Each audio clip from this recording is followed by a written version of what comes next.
everyone, welcome to Gabi's Garage. This is a special segment of Adulting 101 where I, Miss Gabi, am going to show you some handy skills that will help you ace adulting. Let's check out what we're doing today. Hey everyone, today we are going over some car care basics. Now, this is only going to be a small segment focusing on a small area or problem. That way you can go to other videos and find exactly what you need to fix and learn about your car. So today, we're gonna talk about our tires. We're gonna cover a few things. We're gonna cover tread, air pressure, rotating and replacing your tires. So, let's get started. All right, so we're going to talk about how to check the tread on your tires. The tread is this part of your tire here that comes in contact with the pavement, so the surface that you're driving on. It has all of these grooves in it and ridges, and that helps to divert water, mud, and snow, so it kind of like spreads it out for you, and it maintains contact with the surface you're driving on. So that's kind of like your grip. And what happens is that over time, the tread wears down and it kind of smooths out, and we call that a bald tire. So when that happens, it means that you don't have a very good grip, you might not have good contact with the road, and that can be a driving hazard.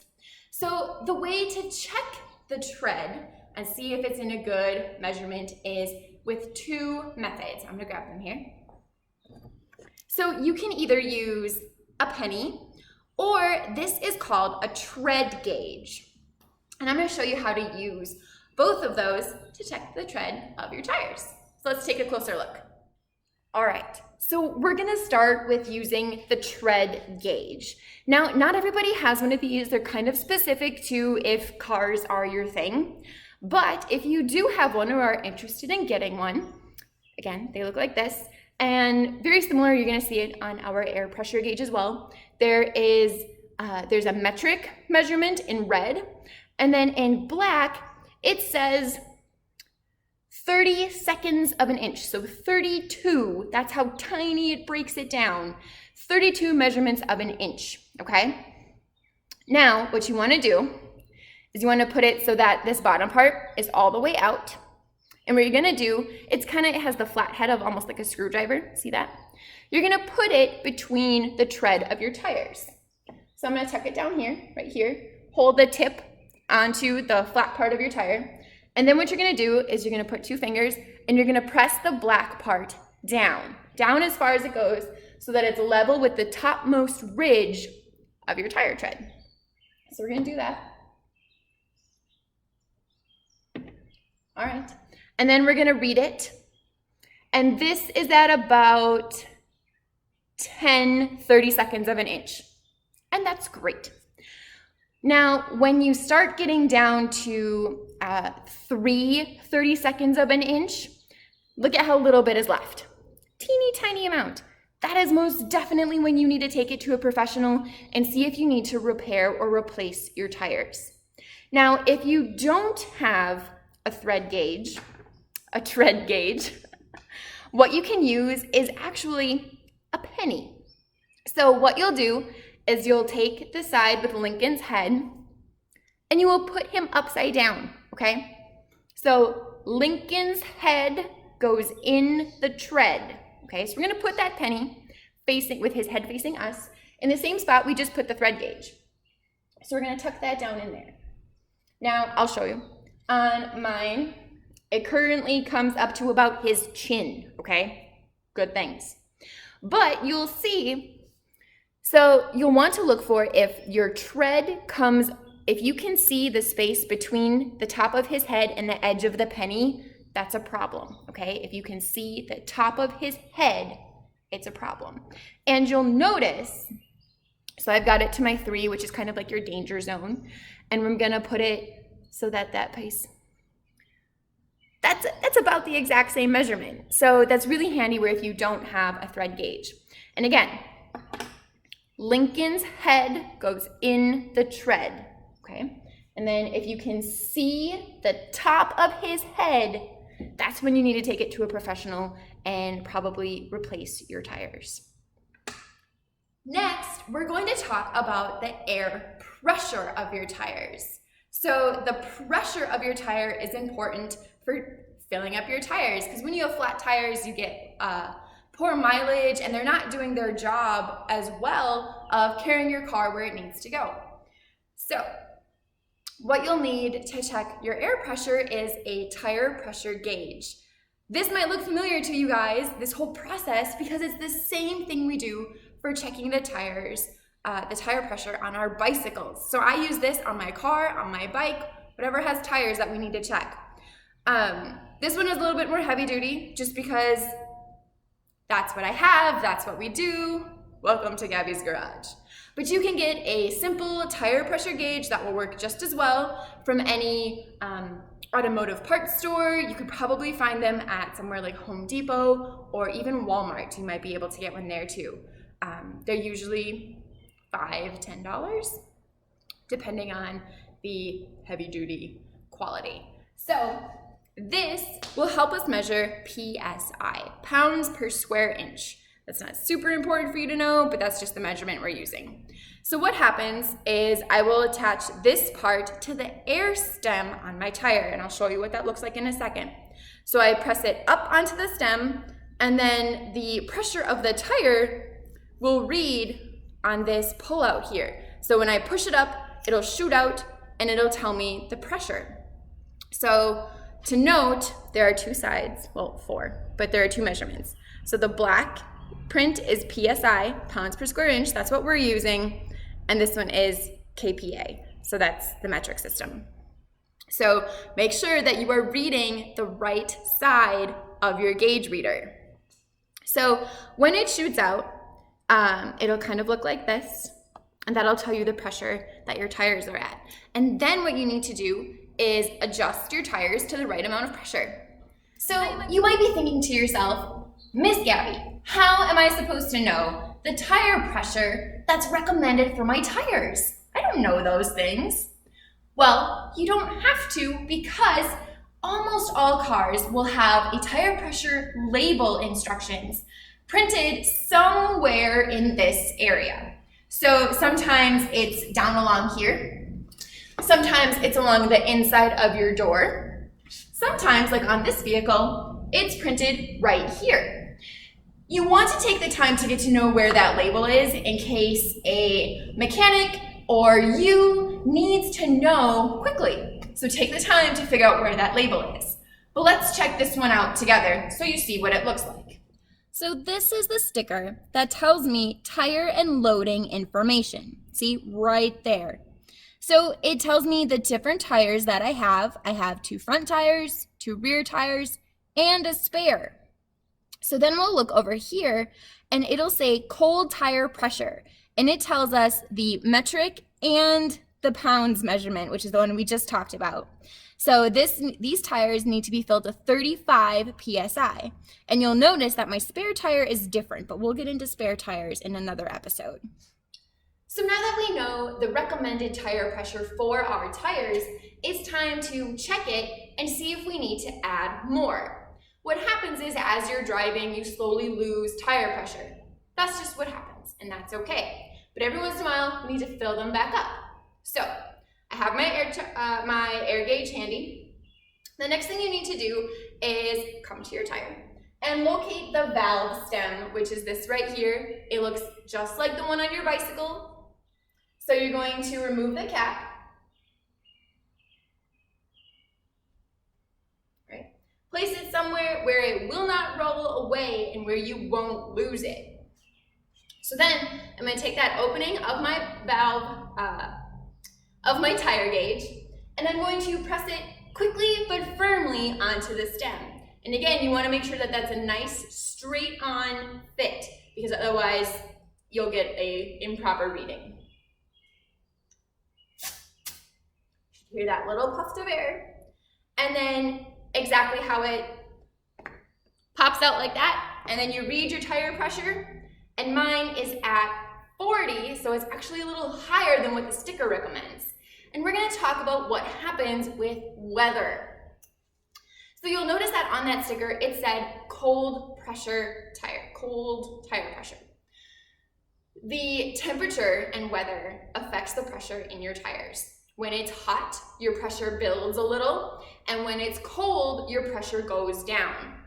So you want to be mindful of that, like if you're filling your tires on a hot day, or if you have a sudden drop in temperature. So for example, when we had that really cold snap, right, the polar vortex, and it dropped a large amount of degrees very quickly overnight, my car, the tire pressure deflated so much that my tire was flat, and I didn't know that right away, so I went and mangled up my tires just by leaving my driveway. So always check your tires if the temperature is changing rapidly, and that means both ways. But now you know how to check your tire pressure. So since my tires are plenty full, I am not going to add tire pressure today, but I am going to show you how you would do that. So let's take a look at adding air to our tires. So we're going to add air to our tires. I have wheeled over the air compressor that we have in the garage. If you have this in your garage, great, you can use that. That'll do the exact same thing that we need it to. However, you can also go to most gas stations. We'll have an air pump. Usually you have to pay like a quarter or something like that, and it runs for a certain amount of minutes. But what you'll do is you will take the air hose, and it has an attachment on it that looks like this. Hey, it looks pretty similar to our pressure gauge, right? That's because it's designed to go onto the valve stem in the same way. So if you are assembling yours from home, you'll need your air chuck. You're gonna pull the collar down on your air compressor hose. They'll go together and release the collar.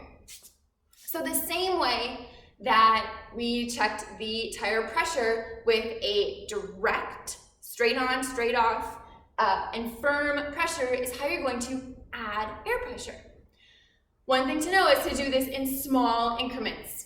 When you're filling tires, car tires, you can do a little longer than like we did our bike tires. So you can count to yourself, the general rule is 1, 2, 3 is about a pound per square inch, PSI, that measurement that we're using. So you will have your compressor on, have your air pump machine on, whatever you're using, and you'll put it directly onto the valve stem.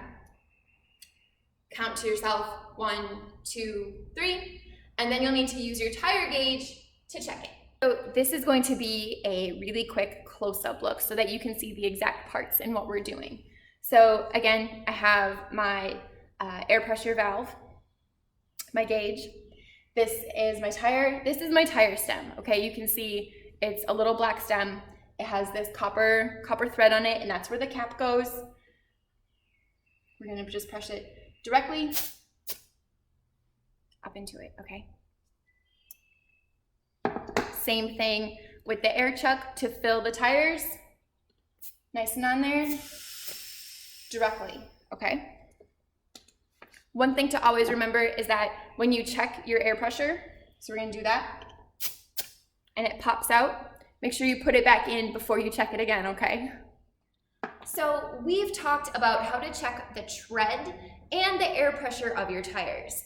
And one other thing that I want to make sure that you know before we end our tire segment for today is 2 things. Replacing your tires and rotating your tires.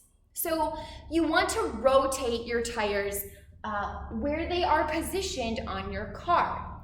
That's because the tires, based on their placement, wear out at different rates.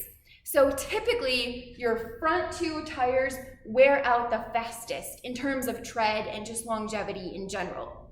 That is for a couple of reasons.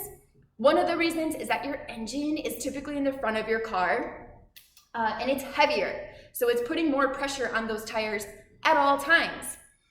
Also with your steering alignment, those are the tires that are really doing most of the traction, you know, the grit of getting you to go and maintain good grip on your driving surface. Your front tires are also the ones that do the most braking. Like yes, your back tires brake as well, but most of the powerful stopping comes from your front tires. All of these things and a few other issues are what add to your tires wearing out. So, a good rule of thumb is to rotate your tires every other oil change. So you want to keep track of that when you got your oil change and how often you're changing your tires. Write it down in your phone, keep a post-it note in your glove compartment, something like that, because it's important to know to change your tires, because tire problems can lead to other problems, okay? That is all connected in there. Your wheels, your brakes, your steering alignment, right? It's just like your body. One thing is connected to the other, and problems can stem from one source. So rotating your tires every other oil change equals about 6,000 driving miles, depending on how strict you are about your oil changes, which we'll talk about in another video. So rotating your tires. And all you really have to do is tell the mechanic that is servicing your car for the oil change or other basic maintenance is, hey, I need my tires rotated. They'll do that for you, no problem. So remember, rotate your tires every other oil change. Rotating your tires on a regular and proper basis will help you get the most out of your tires. You'll get the most longevity, the most mileage, and that also means the most money for your investment. Replacing tires can be very expensive because you need to buy 4 of them. Most often you buy them in a set, unless you have other problems. So rotate your tires. The last thing I want to mention as a good thing to know about your tires is the signs of when it's time to replace them. This is outside of the obvious things like it is flat, it is ripped, it fell off, okay? These are the smaller cues that will help tell you it's time to replace your tires. The first one is one we already went over, and that's your tread. If your tread is getting too low, you need to replace your tires. There's also another indicator other than the tread gauge and the penny that will help you know that, hey, your tires are getting bald, and that is called the wear bar. So you have all those rubber ridges in your tread, and there is a ridge, okay? So if your tread goes like this, so parallel lines, there will be a wear bar, which is just another piece of tread, that goes this way in between those vertical treads, okay? I can't even show you on this car because it is so tiny and so far down in between my tread right now that we would need a super zoom. And I just don't have that capability right now. But you can look it up. It is a super great thing to look up images of what your wear bar looks like on your specific car, like your make and model, on the internet so that you know. But it's a good thing to frequently check, okay? So your tread, know what your wear bar looks like and where it is on your tires. Because if you can see your wear bar, if it is flush with the top of your tread, it's time to change them out.